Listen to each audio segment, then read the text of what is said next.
오늘 주신 말씀을 가지고 눈을 열어보게 하소서라는 제목으로 함께 은혜를 나누고자 합니다. 유대인 가정에는 빼놓지 않고 어린 아이들에게 해주는 이야기가 있다고 합니다. 모든 유대인 사람들이 높이 존경하는 유대학자 아가바라는 사람의 이야기를 어릴 때부터 들려준다고 합니다. 이 아가바는 너무나도 가난해서 어릴 때 어느 부잣집에 들어가서 머슴살이를 했다고 합니다. 근데 비록 머슴살이라는 처지지만 그 속에 경건함이 있고 정직함이 있고 사람됨의 깊이가 있었습니다. 그런 점을 꿰뚫어 본 이 주인의 딸이 그 아가바를 사랑하게 된 것입니다. 나중에 아가바도 그 딸을 사랑하게 되었습니다. 이 사실이 알려지자 주인이 노발대발하면서 그 아가바와 그리고 딸까지도 쫓아내버렸습니다. 두 사람은 집에서 쫓겨나서 결혼도 하고 그리고는 작은 무리의 양을 치면서 삶을 보내고 있습니다. 그런데 아내가 생각하기에 아가바가 너무 아까운 것입니다. 이렇게 살기에는 너무 아까운 사람이다. 그래서 끊임없이 그에게 공부하라고 권합니다. 그러나 아가바는 내 나이가 이제 40이 다 돼가는데 너무 늦었다. 공부할 기회는 지나갔다. 그냥 하나님 잘 믿고 섬기면서 양을 치다가 그냥 한평생 살다가 나는 가고 싶다. 이렇게 이야기를 하는 것입니다. 그러나 아내는 포기하지 않고 끊임없이 아가바에게 공부할 것을 권유합니다. 어느 날 아가바가 양을 치러 가는 가운데 목이 말라서 샘물이 졸졸 흐르는 곳에 가서 목을 죽이려고 물을 마시려고 고개를 숙였더니 그 물이 떨어지는 곳에 움푹 파인 그릇 같은 바위를 보게 된 것입니다. 물 마시고 난 다음에 그 바위가 자꾸만 생각납니다. 어떻게 바위가 그릇처럼 움푹 파였게 되었을까? 위를 보니까 그 위에서 물이 똑똑 떨어지는 것입니다. 그때 하나님께서 그에게 깨닫게 하셨습니다. 작은 물방울이 떨어져서 바위를 움푹 파지게 만들었구나. 늦었지만 이제라도 내가 공부를 하면 이와 같은 일이 일어나겠구나.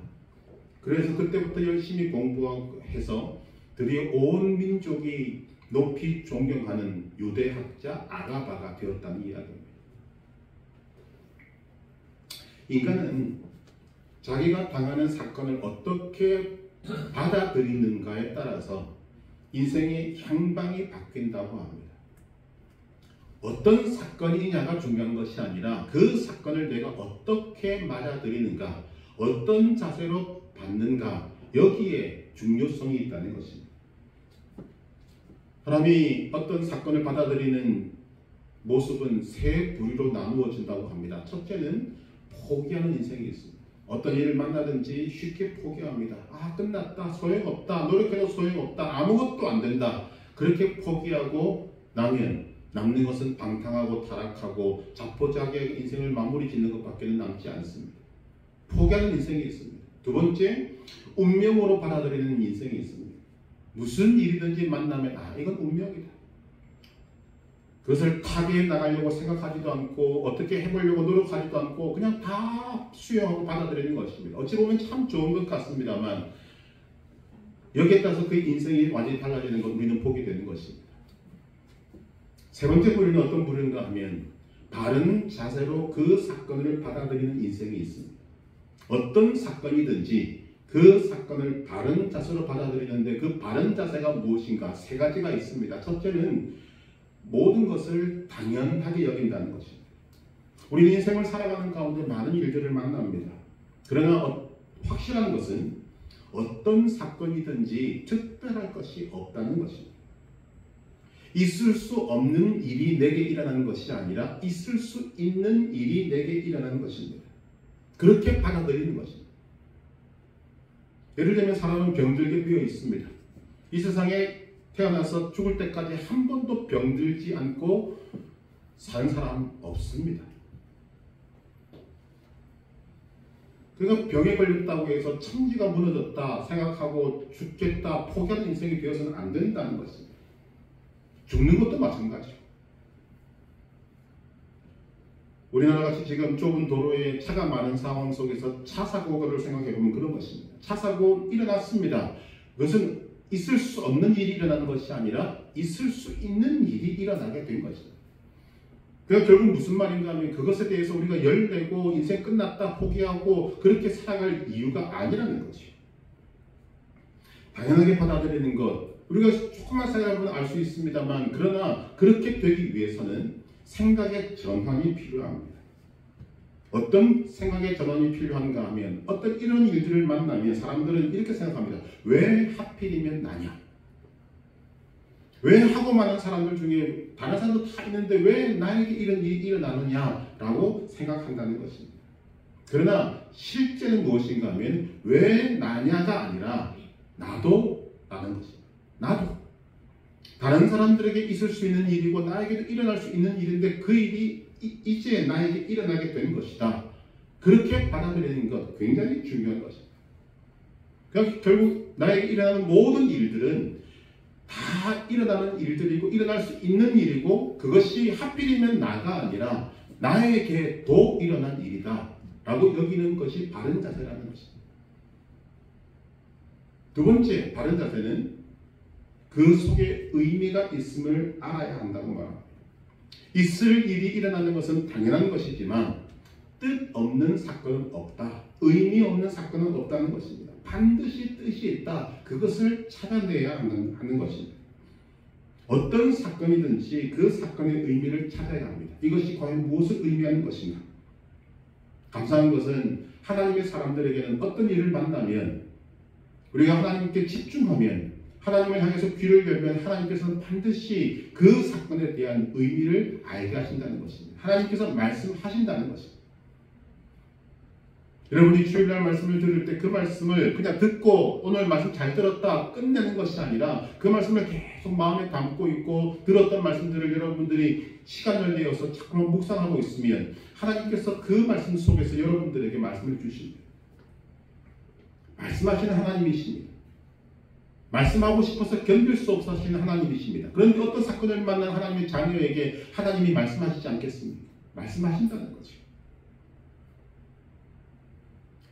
하나님께서 직접 말씀하실 수도 있고 목사 입을 통해서 말씀하실 수도 있고 친구의 입을 통해서 말씀하실 수도 있고 남편의 입을 통해서 아내 입을 통해서 자녀의 입을 통해서 하나님은 이 사건이 왜 일어나게 되었는지 우리에게 알게 하신다는 것입니다. 그 의미를 찾는 것이 중요합니다. 그것이 바른 자세인 것입니다.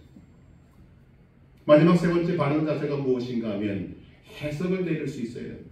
그런 말 있지 않습니까? 사건보다 중요한 것은 해석이다. 지금 오늘 말씀의 주제가 바로 그것입니다. 사건보다 중요한 것은 해석입니다. 이것을 우리가 어떻게 해석을 할 것인가? 그 해석에 따라서 인생의 향방이 바뀌는 것입니다. 단순히 해석해내는 것뿐만 아니라 그 위에다가 긍정적이고 창조적이고 미래적인 해석을 해야만 우리의 인생이 바뀌는 것입니다. 그러기 위해서 우리에게 필요한 것이 무엇인가? 생각하는 것이 달라야 하고 보는 것이 달라야 합니다. 사람은 생각하는 대로 한평생을 살고 보는 대로 그의 운명이 달라지게 되는 것입니다. 본다라는 말은 우리가 쉽지 할 수 있는 말이지만 이 본다라는 것에도 우리가 많은 것을 생각할 수 있습니다. 예를 들면 먼저 우리는 눈앞에만 볼 것인가 아니면 멀리 볼 것인가 넓게 볼 것인가를 구분할 수 있습니다. 어떤 사람은 자기 눈앞에 밖에 못 봅니다. 소위 한 치 앞도 못 보는 인생 이야기하지 않습니까? 어떤 일을 만나면 그 문제에 갇혀서 그 문제만 바라봅니다. 그런데 어떤 사람은 문제에 부딪히면 그 문제만 보는 것이 아니라 더 멀리 더 넓게 본다는 것입니다. 어떤 것이 좋습니까? 당연히 넓게 보고 멀리 보는 것이 좋은 것입니다. 우리가 요즘 세계화라는 말을 많이 듣고 있지 않습니까? 바로 그런 눈이 우리에게 필요한 것입니다. 세계를 바라보고 그리고 나서 나 자신을 돌아보는 것. 그래서 보는 것은 가까이 보고 멀리 보고 넓게 보는 것만 있는 것이 아닙니다. 현재적으로만 볼 것인가 아니면 미래를 볼 것인가도 우리는 생각할 수 있어야 됩니다. 현재만 보고 미래를 못 보는 사람이 있습니다. 인생을 제대로 살려면 우리는 좀 더 멀리 좀 더 넓게 10년 후 20년 후 궁극적으로 우리가 하나님 앞에 섰을 때 그리고 그 이후에 영원까지를 바라보는 눈을 가지고 살아가는 것이 바른 자세가 되는 것입니다. 영원한 세계를 바라보며 사는 인생과 눈앞에만 있는 것을 바라보는 인생이 다를 수밖에 없다는 것입니다. 어떤 인생이 복된 인생입니까? 당연히 멀리 보고 하나님 앞에 서 있는 나 자신을 바라보고 영원한 세계를 바라보고 사는 인생이 합당한 인생이고 복된 인생입니다. 오늘만 생각하고 먹고 노는 인생, 그 인생이 앞으로 어떻게 되겠습니까? 답답한 인생 되지 않겠습니까? 부끄러운 인생 되지 않겠습니까? 여기가 조상이 초막셋을 짓고 그때는 좋을 수 있습니다만 그렇게 살다 보면 마지막에 어떤 인생이 될 것인가? 부끄러운 인생이 될 수밖에 없는 것입니다. 좀 더 나아가서 본다는 것을 생각할 때 보이는 세계만 볼 것인가 아니면 보이지 않는 세계를 볼 것인가가 굉장히 중요합니다. 개인적으로 이 세상에서 가장 많은 사람을 지옥으로 끌고 가는 사람이 있다면 저는 칼 막스라고 생각합니다. 이 사람은 물론 이 사람이 주창한 것은 아닙니다만 이 사람이 가지고 와서 사람들에게 영향을 끼친 것입니다. 뭐라고 주장했는가? 이 세상 모든 문제의 근본은 물질이다. 해결책도 물질이다. 주장에서 많은 사람들을 현혹하고 많은 사람들에게 불행을 가져다 주고 많은 사람들을 지옥으로 끌고 갔습니다. 이 사람의 이론을 가지고 만들어낸 것이 공산주의인 것입니다. 결국 무슨 말인가? 이 사람도 바보지만 이 사람의 주장에 현혹되어서 이 주장에 끌려간 사람들, 물질이 전부다, 물질이 전부다라고 주장했던 사람들 더 바보인 것입니다. 우리가 보고 있지 않습니까? 물질은 눈으로만 보이는 것이고 잠깐 보이는 것입니다. 그런데도 그것이 전부라고 생각하는 것 얼마나 어리석은지 모릅니다. 얼마나 시야가 좁은지 모릅니다. 보이는 세계는 아주 좁고 보이는 세계는 아주 적습니다. 그러나 보이지 않는 세계는 무궁무진한 것입니다. 보이는 세계에만 갇혀 있기 때문에 물질이 전부라고 생각하고 물질로 시작해서 물질로 망하게 된다는 것이죠. 보는 것의 한계를 잘 보여주는 것이 천체 우주학입니다. 여러분 아주 옛날에 과거에는 우주를 바라보면서 뭘 생각했는가? 천동설 또는 지구 중심설을 주장했습니다. 사람이 눈으로만 보니까 어떤 일이 벌어지는가? 모든 우주가 지구를 중심으로 움직이지 않습니다. 그래서 주장한 것이 천동설입니다. 아, 지구가 중심이다. 모든 것은 지구를 중심에서 움직이는 것이다. 그런데 이것이 얼마 지나지 않아서 지동설에 의해서 폐기가 됩니다. 지동설은 무엇인가? 태양을 중심으로 모든 것이 움직인다는 것입니다. 태양이 중심에 있고 우주의 중심에 있고 그 주변을 지구와 달과 다른 별들이 돌아가는 것이다. 이것도 어느 정도 과학이 발달해서 밝혀낸 것입니다. 그러나 지금은 그것조차도 사람들이 인정하지 않습니다. 왜? 태양계와 같은 이런 우주가 이 우주 안에 헤아릴 수 없이 많다는 것입니다. 즉 이 우주는 끝도 없을 정도로 넓고 광대하다. 사람들이 그것을 발견하게 되었습니다. 아직도 모르지 않습니다. 그럼 생각해 볼 필요가 있습니다. 왜 하나님은 이 우주를 이렇게나 크고 넓게 만드셨는가? 하나님이 그만큼 크신 분이기 때문에. 그래서 하나님을 광대하신 하나님이라고 말하고 있는 것입니다. 그러니 물질이 전부라고 생각하는 사람은 하나님을 볼 수가 없습니다. 하나님을 알 수가 없습니다. 하나님을 모른다는 말은 보이지 않는 세계, 영적인 세계에 하나님의 뜻을 전혀 모르게 된다는 것이죠. 그러니까 결국 이것을 보는 사람과 보지 못하는 사람은 인생 자체가 크게 차이가 날 수밖에 없다는 것입니다. 여러분 지도자가 어떤 사람입니까? 지도자는 멀리 보는 사람. 요즘 지도자가 없다. 지도자가 보이지 않는다는 말을 합니다. 맞는 것 같습니다. 멀리 보는 사람이 없습니다. 우리가 지도자, 지도력을 이야기할 때 좀 오래된 이야기지만 히딩크 리더십을 지금도 이야기합니다. 한국 축구를 월드컵 4강에 올려놓은 사람. 히딩크가 한 일이 무엇이냐를 보면 제가 이렇게 요약을 할 수 있습니다. 한국 운동계에 만연했던 학연, 지연을 끄는 사람이에요. 더 나아가서 일반적인 사람들의 생각을 뒤집은 사람이다 라고 평가할 수 있습니다.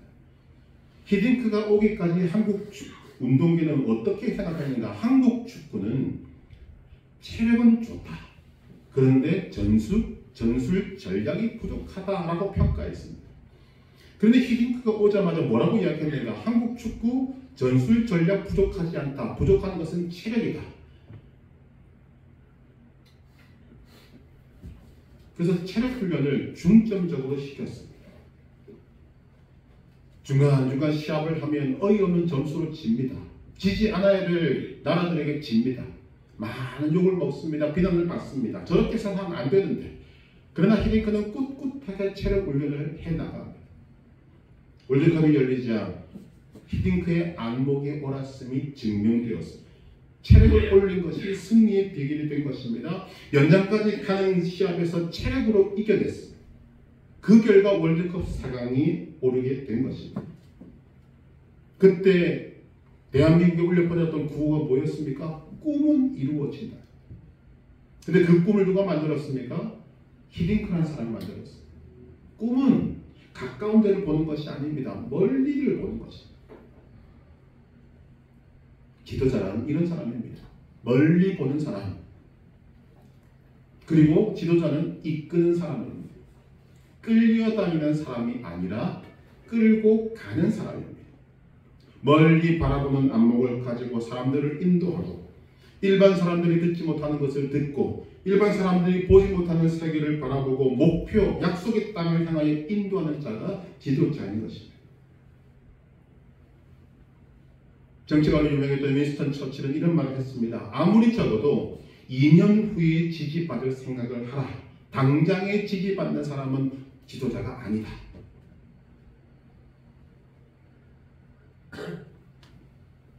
그리스도인이 어떤 존재인가? 여러분이 그리스도인이기 때문에 우리는 이런 질문을 가져야 됩니다. 즉 그리스도인이 어떤 사람인가? 주 예수 그리스도를 믿고 구원받아 하나님의 자녀가 된 사람입니다. 정의를 내리면 그렇다는 거죠. 그럼 이 그리스도인의 의미가 무엇인가? 다른 사람이 보지 못하는 것을 보고 다른 사람이 듣지 못하는 것을 듣는 사람입니다. 다른 사람이 의식하지 못하는 것을 의식하고 감지하는 사람이 그리스도인입니다. 엄밀히 말하면 눈에 보이지 않는 세계, 즉 이 세상과 다른 세계를 사는 사람이 그리스도인이라는 것입니다. 왜냐하면 그리스도인은 하나님께서 은혜를 베푸셔서 보다 먼 미래를 볼 수밖에 없습니다. 우리는 영혼을 보고 사는 사람이지 눈앞을 바라보고 사는 사람이 아닙니다. 그리스도인은 보다 더 깊은 세계를 바라보는 사람입니다.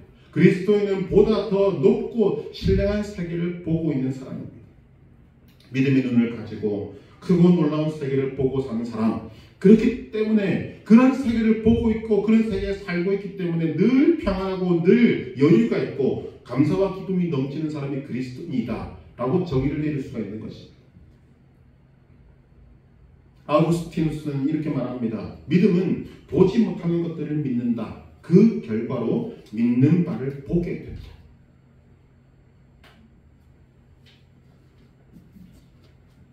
오늘 본문의 배경은 이런 것입니다. 아람 왕은 이스라엘을 치고 싶어 합니다. 여러분, 하나님께서 이스라엘이라는 나라를 지금 그곳에 두신 이유가 무엇인가? 그곳은 교통의 요충지입니다. 오고 가는 사람들이 만날 수밖에 없고 나라와 나라가 충돌할 수밖에 없는 그곳입니다. 이것을 차지하고 싶은 것은 나라가 생기면 당연히 일어나는 일입니다. 아람 왕도 마찬가지입니다. 이스라엘을 치고 싶어서 그 땅을 차지하고 싶어 했습니다. 그런데 아람 군대가 이스라엘을 치려고 할 때마다 이스라엘은 마치 알고 있다는 듯이 이스라엘 군대가 먼저 와서 진을 치고 있는 것입니다.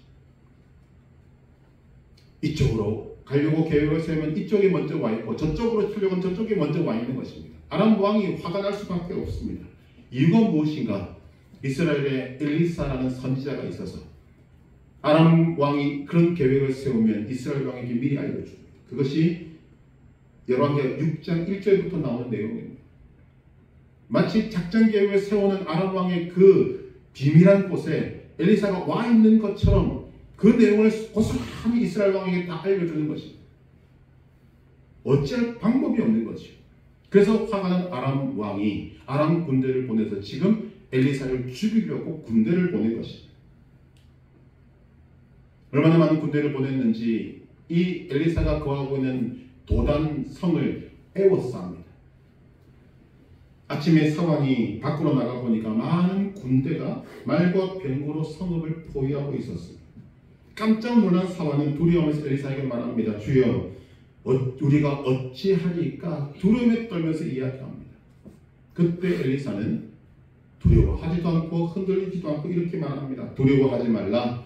우리와 함께한 자가 그들과 함께한 자보다 많으니라.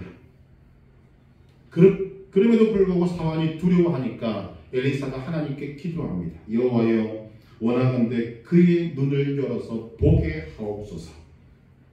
엘리사가 기도했더니 하나님께서 응답하셨습니다. 여호와께서 그 청년의 눈을 여시매 그가 보니 불말과 불병거가 산에 가득하여 엘리사를 둘렀다. 오늘 말씀에서 중요한 것은 사건과 진실입니다. 하나님께서 하나님의 사람 엘리사를 지켜주시고 그와 함께 하십니다.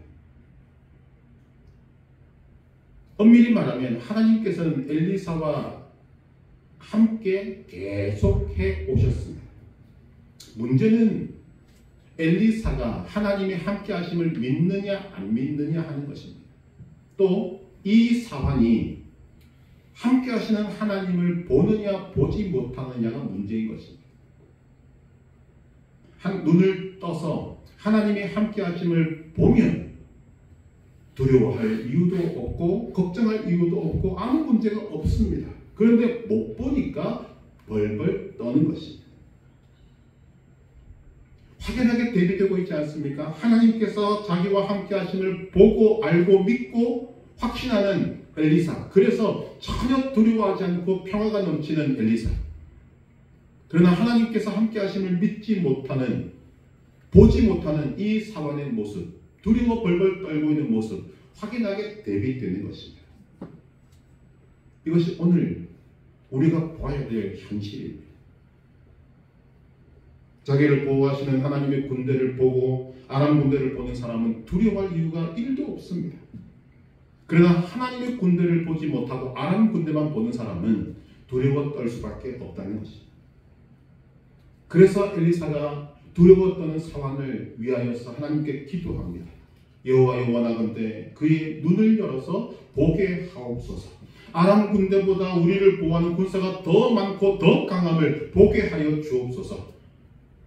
하나님께서는 즉각 응답하셨습니다. 그 결과 17절입니다. 여호와께서 그 청년의 눈을 여시매 그가 보니 불말과 불병거가 산에 가득하여 엘리사를 둘렀다.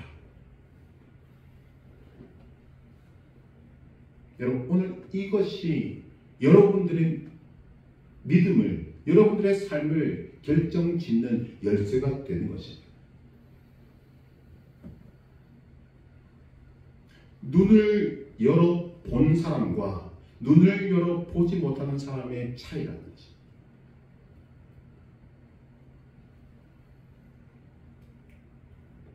못 보는 사람의 눈이 열리니 어떤 일이 벌어집니까? 두려움이 사라집니다. 평안이 찾아옵니다. 믿음의 세계가 열린 것입니다. 오늘 여러분들의 눈이 하나님의 은혜로 띄어지게 되기를 주님의 이름으로 축원합니다. 믿음의 세계가 열려지게 되기를 바랍니다. 사람들은 믿음에 대해서 착각을 하는 것이 있습니다. 믿음이란 하나님을 찾아서 땀 흘리며 헤매고 노력하는 것이다. 아닙니다. 하나님이 어디 계시느냐 하면서 하나님을 만나겠다고 사실 몸부림치는 것도 아닙니다. 믿음이란 무엇인가 하면 하나님이 나와 함께 하시고 내가 하나님 안에 있다는 것을 믿는 것입니다. 그것을 깨닫는 것입니다. 그것은 제가 하는 말이 아니라 하나님께서 우리에게 하나님의 이름을 걸고 약속하신 내용입니다. 자, 우리 한번 생각해 보십시다. 지금 사환이 눈을 열어서 본 것은 불말과 불병거가 온 산에 가득하게 둘러있고 그것을 엘리사를 둘러싸고 있다는 것입니다. 언제부터 불말과 불병거가 있었습니까? 성경 거기에 대해서 명확한 답을 주고 있지는 않습니다만 적어도 아람 군대가 도단성을 에워싸기 시작하기 전 적군이 와서 위협을 하기 전에 이미 하나님은 불말과 불병거를 보내셨다고 저는 봅니다. 그렇게 볼 수밖에 없습니다. 이미 엘리사를 보호하는 하나님의 군대가 있었다는 것입니다. 엘리사와 사환과 도단성은 이미 하나님의 보호하심을 받고 있었다는 것입니다. 충분히 보호받고 있었습니다. 문제가 어디에 있습니까? 한 사람은 그것을 보고 있었고 한 사람은 그것을 아예 보지 못하고 있었습니다. 그 차이는 굉장히 큰 것입니다. 그래서 한 사람은 눈을 열어서 보고 있으니까 그 마음에 평안이 넘칩니다. 하나님께서 지키신다. 하나님의 군대가 아람 군대보다 훨씬 많다. 하나님의 군대가 아람 군대보다 훨씬 더 강하다. 누가 두려워할 수 있겠어? 그러나 그것을 보지 못하는 사람은 벌벌 떨 수밖에 없고 두려워할 수밖에 없는 것입니다.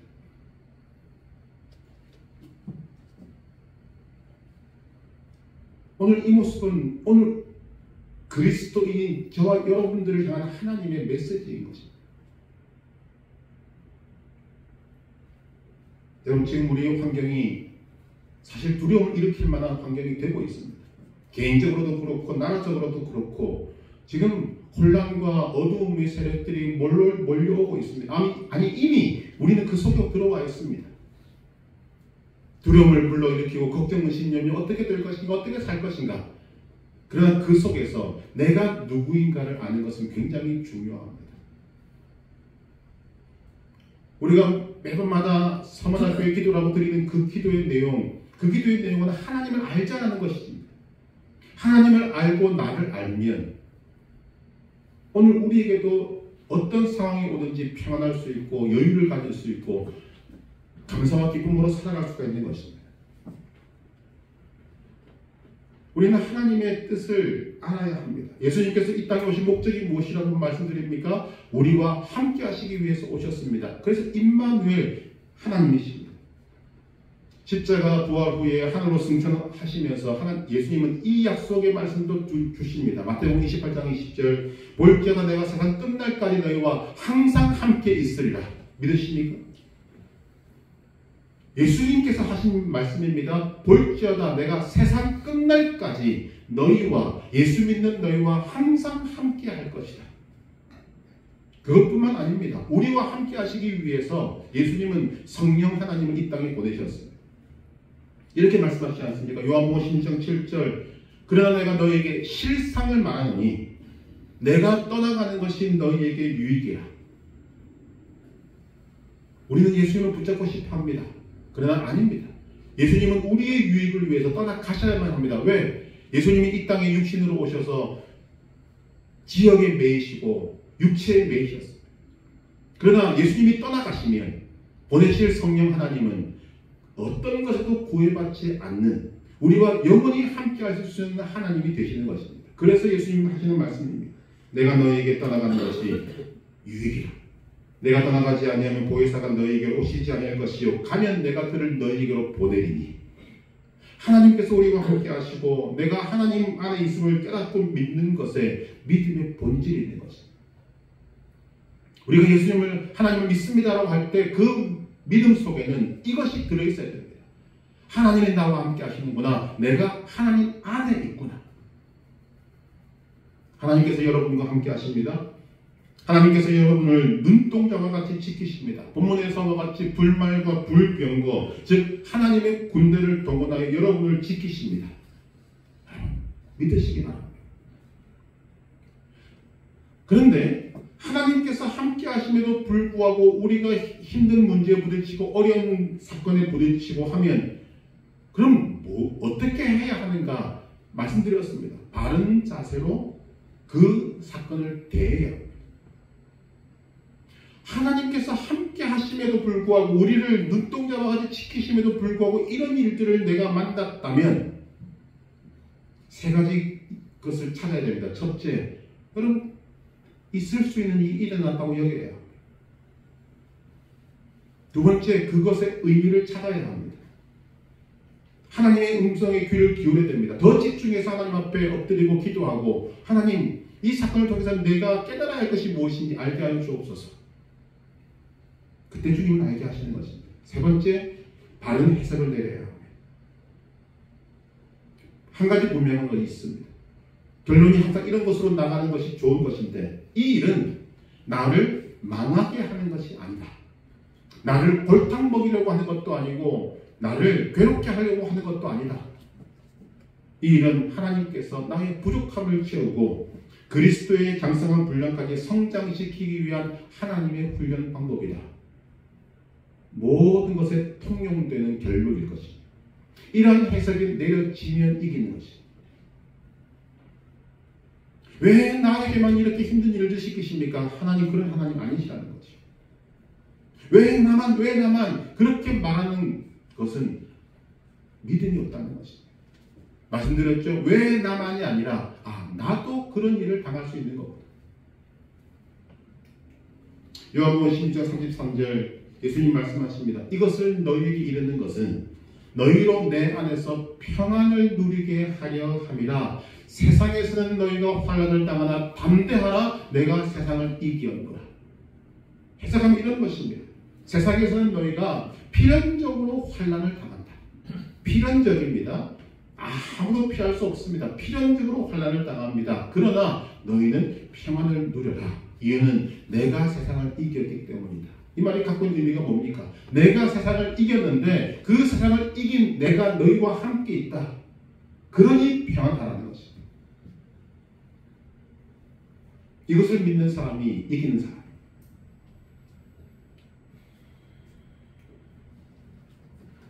한 수도사가 한평생 많은 고행을 하며 수도 생활을 했습니다. 그리고 세상을 떠나서 천국 문 앞에 서게 되었습니다. 예수님께서 직접 나오셔서 이 수도사를 맞아주셨습니다.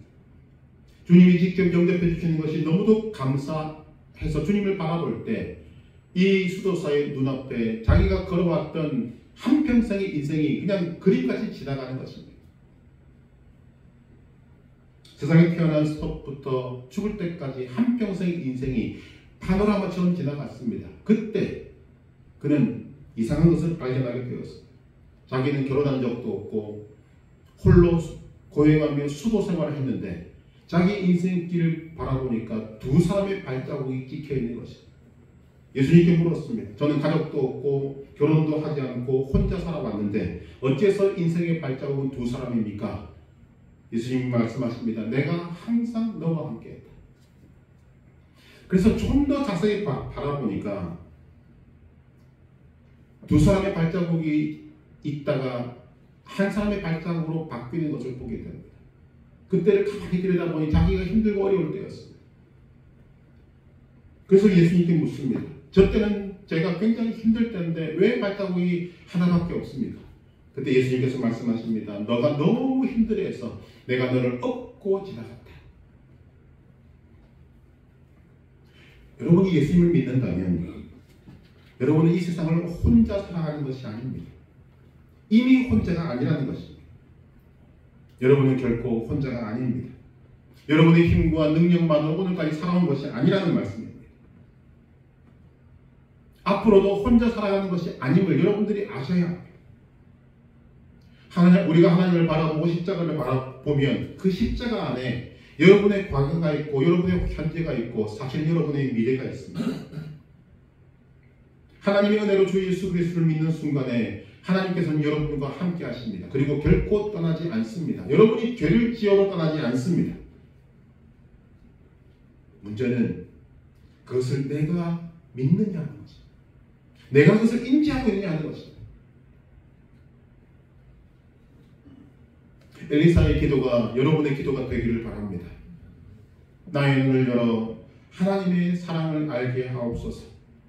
나의 눈을 열어 하나님의 능력, 하나님의 지혜, 나와 함께 하는 하나님의 경륜을 환히 보게 하여 주시옵소서.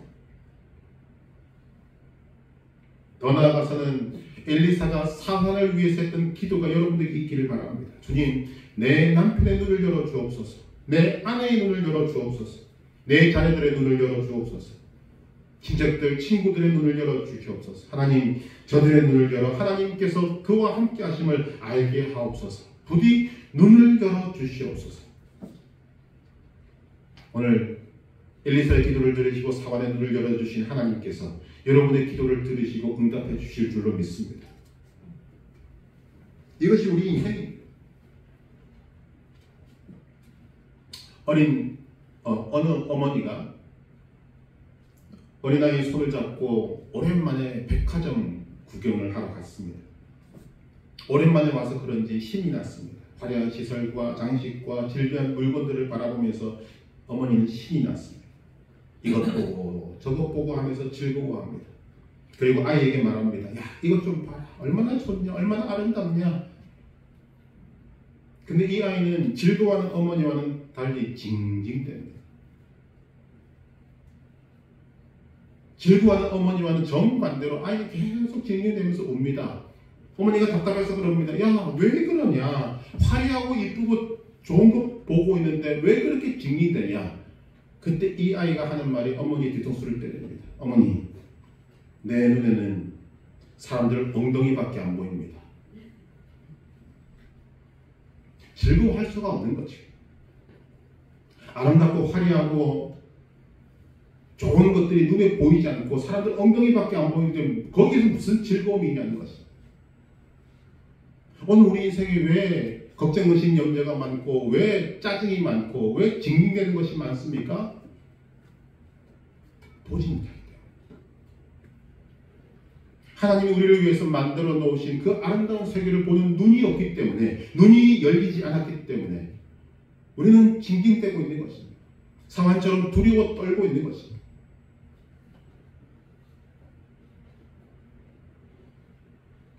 오늘 하나님을 믿는다고 하는 사람들이 주신 그 놀라운 은혜와 사랑과 그 지위를 다 잃어버리고 하나님이 주시는 그 놀라운 세계를 보지도 못하고 하나님이 기뻐하시지 않는 모습으로 살아갑니다. 불평이 많고 불만이 많고 왜 나만 이렇게 힘드냐고 주님 앞에 투정하면서 보냅니다. 왜 그렇습니까? 보지 못하기 때문에. 눈이 열리지 않았기 때문에.